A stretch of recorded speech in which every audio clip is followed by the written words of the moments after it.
বন্ধুরা, আমি চৈতালি। হাসি খুশি চৈতালি চ্যানেলের পক্ষ থেকে সকল বন্ধুকে জানাই আমার আন্তরিক শুভেচ্ছা। বন্ধুরা, আজ আমি বেশ কিছু মজাদার জোকস এবং একটি গল্প উপস্থাপন করে আপনাদের শোনাবো। আপনারা এই জোকসগুলি এবং গল্পটি শুনুন, দারুণ মজার এবং হাসির। তাহলে শুনুন। ফুটপাতে এক জায়গায় বেশ কিছু লোক ভিড় করে এক পালোয়ানের নানান রকমের কেরামতি দেখছিল। এবার ছিল লেবু থেকে রস বের করে দেখাবার কেরামতি। পালোয়ান মহাশয় একটা লেবুকে এমন করে চাপ দিল যে লেবুতে আর রসই ছিল না। এবার পালোয়ান চিৎকার করে বলতে লাগলো, এই লেবুর থেকে কেউ যদি এক ফোঁটা রস বের করে দিতে পারে, আমি তা সারা জীবন গোলামি করে যাব। ভিড়ের মধ্যে থেকে এক রোগা পটকা, পায়জামা পরা, মাথায় টাক, বয়স 50 ছুঁই ছুঁই লোক বেরিয়ে এসে সেই লেবুর থেকে এক নয়, দুই নয়, পাঁচ পাঁচ ফোঁটা রস চিপিয়ে বের করে দেখিয়ে দিল।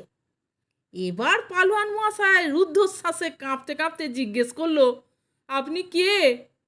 এ কথা শুনে সেই ভদ্রলোক বলল, আমি বর্ধমান লাইনের ট্রেনে ঝালমুড়ি বিক্রি করি।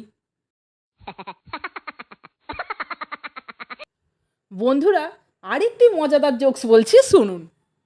ছেলে তার বাবাকে বলছে, বাবা জানো, আমাকে স্কুল থেকে 3 দিনের জন্য সাসপেন্ড করেছে।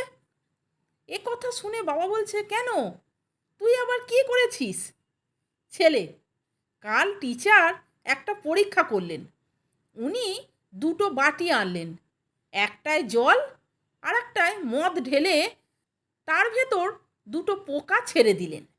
দেখা গেল মদের ভেতর পোকাটা মারা গেল, কিন্তু জলেরটা দিব্যি বেঁচে রইল। তারপর উনি প্রশ্ন করলেন, বলো তো, এর থেকে আমরা কি শিক্ষা পাই? উত্তরে আমি এটাই বলেছি যে এর মানে মদ খেলে পেটে সব পোকা মরে যায়। ব্যাস, আমাকে কান ধরে ক্লাস থেকে বার করে দিল। বন্ধুরা, এখনকার জোকসটিও দারুণ মজার, তাহলে শুনুন। ট্রেন ছেড়ে দিয়েছে, এমন সময় 3জন লোক ট্রেনের দিকে দৌড়ে আসছে দেখে করিতকর্মা গার্ড টেনে হিঁচড়ে তাদের মধ্যে থেকে 2জনকে তুলতে পেরেছে। ট্রেনের গতি বেড়ে যাওয়ায় বাকি একজনকে আর তুলতে পারিনি। গার্ড, কি ব্যাপার, এত কষ্ট করে 3জনকে তুলতে না পারলেও 2জনকে তো তুলেছি, অথচ আপনারা আমাকে একটু ধন্যবাদ দিচ্ছেন না যে? এ কথা শুনে সেই 2জন লোক বলছে, আচ্ছা, ধন্যবাদ দিই কী করে? যেই একজনকে ফেলে এসেছেন, আসলে উনিই ছিলেন যাত্রী, আর আমরা এসেছিলাম উনাকে ট্রেনে উঠিয়ে দিতে। বন্ধুরা, এবার আমি আপনাদের কাছে একটি মজাদার গল্প উপস্থাপন করে শোনাচ্ছি। খুবই মজার গল্পটি, আপনারা শুনুন, আশা করি আপনাদের ভালো লাগবে। গল্পটির নাম হচ্ছে উপযুক্ত পাত্র দেখা। একদিন এক ভদ্রলোক তার মেয়েকে নিয়ে একটু বাজারে বেরিয়েছেন। এমন সময় দেখলেন একটি দোকানে লেখা আছে, এখানে আপনি বিবাহ উপযুক্ত পাত্রের খোঁজ পাবেন। ভদ্রলোকের মেয়ের বিবাহের বয়স হয়েছে, তিনি একটি উপযুক্ত পাত্র খুঁজছেন। এই লেখাটি দেখে তিনি খুবই আনন্দিত হলেন এবং মনে মনে ভাবলেন, দোকানে গিয়ে তো দেখা যাক কীরকম উপযুক্ত পাত্র পাওয়া যায়।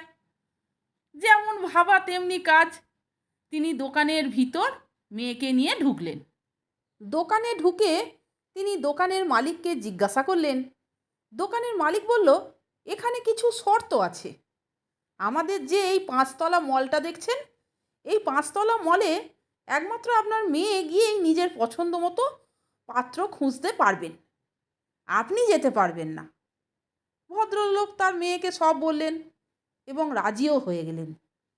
ভদ্রলোকের মেয়ে প্রথম তলাতে গিয়ে দেখলেন সেখানে একটি সাইনবোর্ডে লেখা আছে, এখানে যে পাত্র আছে সে স্বভাব চরিত্রে খুব ভালো, বেসরকারি চাকরি করে। এই দেখে মেয়েটা মনে মনে ভাবল, দূর, বেসরকারি চাকরি করে, তার থেকে দ্বিতীয় তলায় গিয়ে দেখি সেখানে কীরকম পাত্র মেলে। এরপর মেয়েটি দ্বিতীয় তলায় গিয়ে দেখে সেখানে সাইনবোর্ডে লেখা আছে এই তলায় যে পাত্রটি আছে সে স্বভাব চরিত্রে খুব ভালো, সরকারি চাকরি করে, কিন্তু গায়ের রং কালো। এই লেখা দেখে মেয়েটি ভাবল আরেকটু বেটার কিছু দেখা যাক। এরপর মেয়েটি তৃতীয় তলায় গিয়ে দেখল সেখানে সাইনবোর্ডে লেখা রয়েছে এখানে যে পাত্রটি রয়েছে সে স্বভাব চরিত্রে খুব ভালো, সরকারি চাকরি করে, এমনকি সংসারের কাজও টুকটাক করতে পারে। এই লেখা দেখে মেয়েটি মনে মনে ভাবল যাক, সংসারের কাজ করতে পারে আবার সরকারি চাকরিও করে, ঠিক আছে, মন্দ হবে না, এর থেকেও বেটার কিছু দেখি। এই ভেবে সে চতুর্থ তলায় চলে গেল। দেখাই যাক না এর থেকেও বেটার কিছু পাওয়া যায় কি। এরপর মেয়েটি চতুর্থ তলায় উঠে গিয়ে দেখল সেখানে সাইনবোর্ডে লেখা রয়েছে এখানে যে পাত্রটি আছে সে খুবই সুন্দর, সরকারি চাকরি করে, সংসারের কাজও টুকটাক করতে পারে, খুবই ভালো সম্ভ্রান্ত পরিবারের ছেলে। এই দেখে মেয়েটির তো খুবই পছন্দ হলো, কিন্তু মনে মনে ভাবল তাহলে 5 তলায় কি আছে?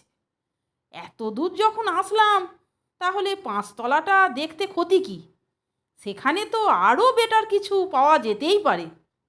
এরপর শেষ তলা অর্থাৎ পঞ্চম তলায় গিয়ে সে দেখতে পেল পঞ্চম তলার দরজায় লেখা ছিল আপনি এই তলায় আসা মেয়েদের মধ্যে 5501তম মেয়ে। এই তলায় কোনো পাত্র নেই। এই তলাটি খালি এজন্য বানানো হয়েছে যাতে করে সুপ্রিম কোর্টকে এই কথার প্রমাণ দেওয়া যায় যে মেয়েদের মন কোনো দিনও ভরানো সম্ভব নয়, মেয়েদের মনকে সম্পূর্ণভাবে সন্তুষ্ট করা অসম্ভব ব্যাপার। তাহলে বন্ধুরা, মজাদার কিছু জোকস এবং এই গল্পটি আমি আপনাদের কাছে উপস্থাপন করলাম। যদি ভালো লাগে তাহলে একটা লাইক, কমেন্টস এবং আমার চ্যানেলটিকে সাবস্ক্রাইব করে আমার পাশে থাকবার অনুরোধ করলাম। এই রকম আরও অনেক হাসির গল্প, মজার গল্প, হাসির জোক শুনতে বন্ধুরা প্লিজ আমার চ্যানেলের ভিডিওগুলো আপনারা একটু দেখুন। ভালো লাগলে বন্ধুদের মধ্যে শেয়ার করে দেবেন। আপনারা সকলে ভালো থাকবেন, সুস্থ থাকবেন। আমি আবার আসছি পরের দিন অন্য কোনো হাসির গল্প, মজার গল্প, হাসির জোকস নিয়ে। আর বন্ধুরা, চ্যানেলটিকে সাবস্ক্রাইব করে পাশে থাকা বেল আইকনটা আপনারা বাজিয়ে দেবেন এবং অল নোটিফিকেশানটা অন করে দেবেন। তাহলে আমি যখনই ভিডিও ছাড়বো সমস্ত কিছুর নোটিফিকেশান আপনারা পেয়ে যাবেন। ধন্যবাদ।